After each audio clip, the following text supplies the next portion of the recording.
This problem once more, but I'm just going to do it slightly differently. For the most part, the approach is going to be very identical to the approach I took in the video where I attempted this problem the first time. But it's going to be slightly different here, and I'm going to highlight what is that part that's going to be different. So the problem here is find the probability that a hand of 5 cards in a poker contains 4 cards of one kind.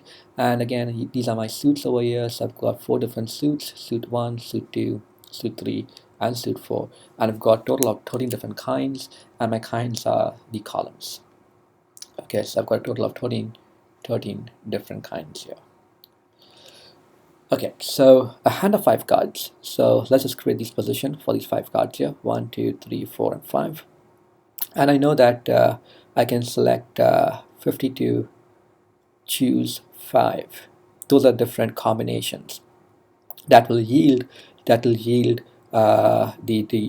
different combination of selecting 5 cards from a pile of 52 cards.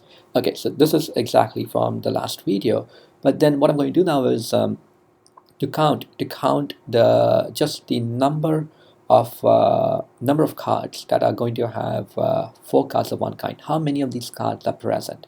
Well, one way of counting them is let me first do this. Let me first kind of highlight what I did in the last video. In the last video, what I did was if I had let's say ace of clubs, ace of spades, ace of diamonds, and ace of hearts here, and so there are 13 different ways. There are 13 different ways to think of selecting these 4 cards over here, and then there are 48 different ways of selecting the last card here. This is from the last video.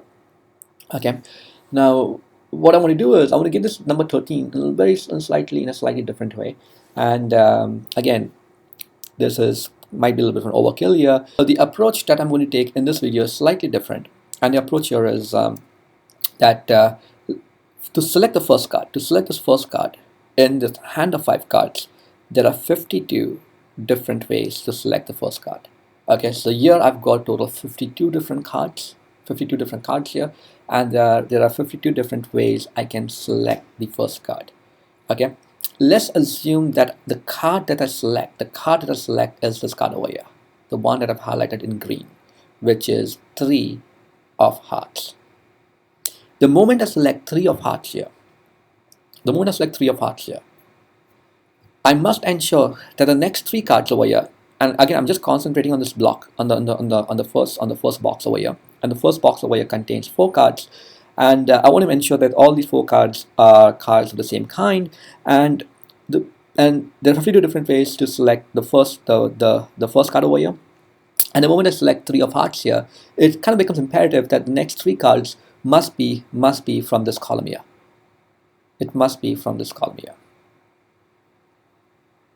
So this column here in pink.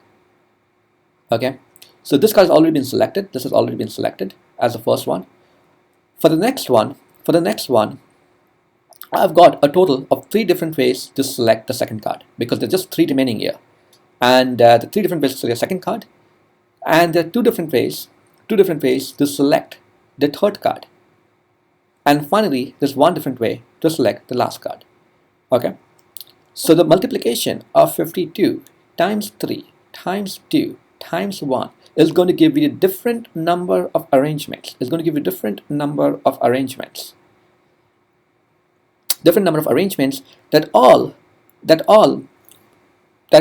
And when I talk about different number of arrangements, basically the permutations. It all gives you the permutations, right?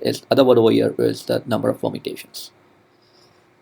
Okay, so how many of these within these permutations, within these arrangements, how many of them are unique? Are the unique combinations? Okay, so if I were to concentrate, let's say, on these 4 cards here, okay, which is ace of clubs, ace of spades, ace of diamonds, and ace of hearts. Okay, this arrangement, exactly of this arrangement, ace of clubs, ace of spades, ace of diamonds, ace of hearts, would be present in this multiplication. In these different number of arrangements, one of them is going to be ace of clubs, ace of spades, ace of diamonds, followed by ace of hearts. However, if I look at these 4 cards here, there are 4 factorial different ways where these arrangement of these 4 cards over and over again are going to yield the same combination. So think of 4 factorial as the number, as a number of arrangements, that all yield the same unique combination. Okay, so 4 factorial number of arrangements gives the same unique combination, and I have a total of how many different arrangements here? I've got a total of 52 times 3 times 2 times 1, and this times 1 over 4 factorial, okay, is going to give you, so 3, 2 and 1 cancels off when I expand 4 factorial out, and I have 4 remaining there, and this 4 divides into 52 13 times. Okay, so you can see that there are basically 13 different ways, 13 different ways to actually select this entire block here.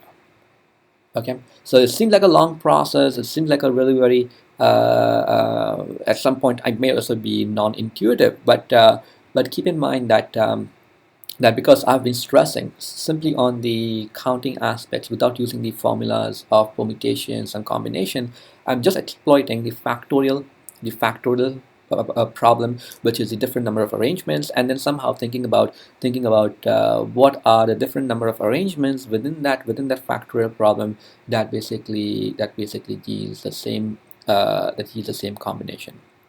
And moment we get that idea, the moment that kind of the idea is understood, we can exploit that to solve problems of many different kinds. Okay, so once you get this 13 over here, you already have a 48 here, and then finding the probability simply comes down to 13 times 48 over 52, choose 5. Okay, so this is exactly the same answer that we had from the last video.